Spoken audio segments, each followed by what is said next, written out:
The reason why you have such a shitty workplace culture is because your organization or your company is being led by hypocrites with fragile egos. Oh my God, what does that mean?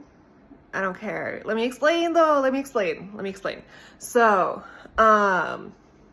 hypocrites are people who say one thing and then do something completely different, right? They lack integrity and authenticity. And so if you are a company who says that you prioritize self-care and yet you are constantly asking employees to do tasks outside of their scope of work, or are not respecting their time off, or don't really give them time off, I don't know what's happening with this. Okay, but yeah,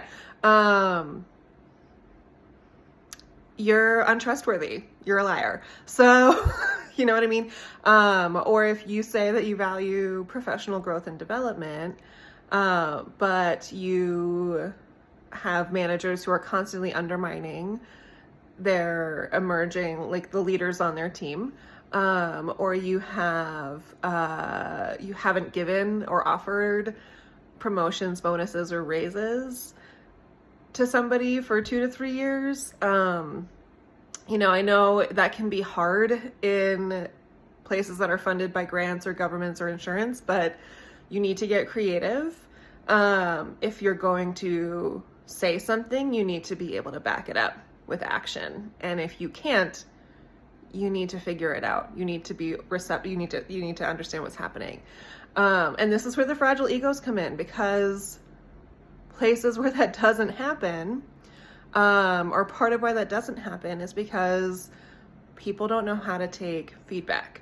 So if you have a manager who isn't receptive to any kind of criticism, if you as a C-suite leader aren't receptive to criticism, or are quick to judge and jump on the defensive, I hate to break it to you, but your ego might be a little fragile. It's okay. We all go through it. We all have that. And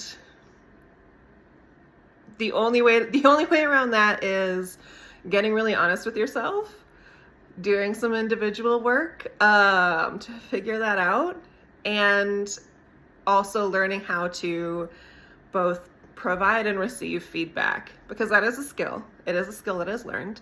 Some people aren't always great at how they deliver their feedback and can put you automatically on the defensive. That's understandable. But what I'm talking about is when you have people, perhaps multiple people, saying, hey, we have this issue, or hey, you keep saying this thing, but nothing's actually happening, or it's not actually being executed that way. And you're like, no, or you don't want to hear it, or you don't even invite. You don't have a feedback mechanism. That is that's the problem. So you need to have a way of assessing what's happening and making changes. And if you have a team that is uncomfortable with change and therefore refuses to do anything about it, you need to figure out how to work with them and support them through that process. The other piece of this is sometimes you have people in leadership positions who are really great at getting their job done, but they are terrible at leading and managing other people through that. So that is where it's a different skill set. So assess for that skill set and provide support and training for them if they don't have it. Lots of people have done the learn on the job, or sort of, get thrown to the wolves thing. And, that's a way to do it. I would say if you want to save a lot of time and turnover and you want to promote a healthy workplace culture, I wouldn't do it that way. But, to each their own. I hate to say stop being hypocritical and don't be so fragile. That's not helpful. That is not helpful feedback, right? It's not easy to do. But you need to take a look at yourself and your organization and see if that's what's happening. Because usually there's some element of that underlying pretty much any workplace I have encountered that is toxic or has a unhealthy culture.